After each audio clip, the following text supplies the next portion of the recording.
Thank you for listening to our podcast. Today, I want to explore a topic that is currently at the forefront of public discourse, yet frequently misunderstood: the phenomenon of immigration, particularly in the context of Mexico and the United States and California. Our goal is not to debate policy, but to understand the deep historical roots and complex forces that have shaped and continue to shape this critical aspect of our society. When we discuss immigration, especially the current situation, it's easy to get caught up in headlines, statistics, and political rhetoric. But to truly grasp what's happening, we need to step back and examine the historical tapestry. Specifically, how the demand for labor has fundamentally driven immigration patterns in the U.S. for decades. Our journey begins in 1942, during the height of World War II, with the establishment of the Bracero program. Bracero comes from the Spanish word brazo, meaning arm, signifying a manual laborer. This was a guest worker program, an agreement between the United States and Mexico designed to address severe wartime labor shortages in American culture and briefly on the railroad for decades. American farms, particularly in the states like California, needed workers as many domestic laborers were serving in the military or working in war industries. Mexico, on the other hand, saw it as an opportunity to provide employment for its citizens and secure remesas. The program was initially presented as a win-win, a formal legal pathway for Mexican workers to fill a critical need in the U.S. with assurances of fair wages, housing, and conditions. However, the reality was often far from ideal. While millions of braceros came to the U.S. over the program's 22-year lifespan, from 1942 to 1964. The program also created a persistent demand for cheap, flexible labor. When the program formally ended, the demand for these workers did not disappear. Many farm workers had become accustomed to this reality available workforce, and the workers themselves had established networks and relied on the income. This created a powerful vacuum. Without a formal legal channel, many individuals who had previously come as braceros or their relatives continued to cross the border, now undocumented, to meet the ongoing labor demand. The economic pool of jobs, even low wages ones, was immense, far outweighing risk of authority entry. The termination of the Bracero program didn't stop flow or labor. It simply pushed it underground. Farmers still needed hands, and Mexican workers still needed jobs.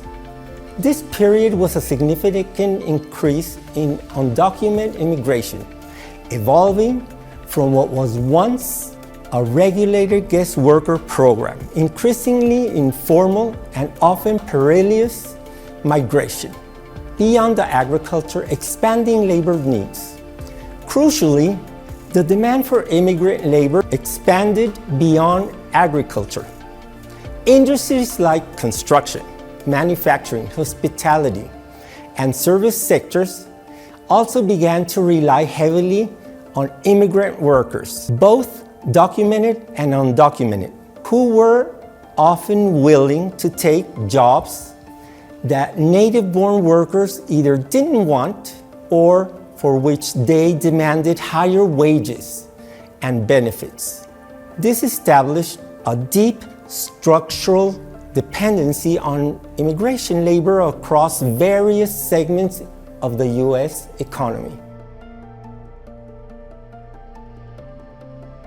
U.S. immigration policy responses have often been reactive, focusing primarily on enforcement, increased border militarization, for example, while intended to deter entry, often had the unintended consequence of making circular migration more difficult. Instead of crossing back and forth seasonally, many undocumented immigrants began to settle permanently in the U.S., fearing the increased danger of a re-entry.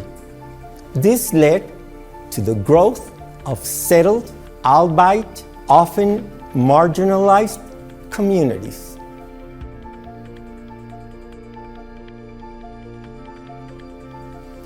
California stands as a powerful microcosm of this labor national trend. Its agricultural valleys, from the Imperial to the Central Valley, have historically been cultivated by immigrant labor.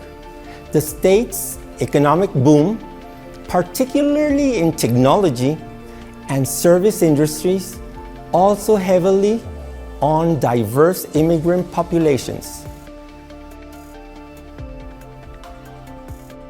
Immigrants, regardless of status, have been fundamental to California's economic engine, contributing millions in taxes, spending, and labor.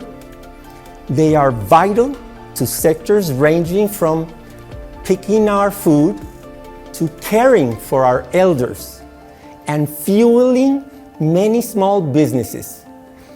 This reliance has also shaped California's demographic, making it one of the most diverse states in the nation. However, California also faced the intense social, political challenges associated with large immigrant populations, from debates over public services to questions of integration and equity. The state has often been at the forefront of both restrictive and more accommodating immigration policies, reflecting its complex relationship with immigrant communities. Fast forward to today, the situation at the border, the debates over asylum, and the calls for comprehensive immigration reform are direct descendants of this history. While current events are undeniably complex, involving global conflicts, climate change, and economic disparities, the historical undercurrent of labor demand remains a powerful, often unspoken factor. Many of those arriving at the border are seeking economic opportunity, mirroring the fundamental push-pull factors that have driven migration for centuries. The U.S. economy, despite technological advancements, still has vast appetite for labor, particularly in sectors that struggle to attract native-born workers. The challenges Mexico and the U.S. face: how to manage borders, how to integrate new arrivals, how to ensure fair labor practices, are not new. They are echoes of the Braceros program and the subsequent decades of informal labor migration. Understanding this historical context helps us see beyond simplistic narratives and appreciate the deep structural issues at play.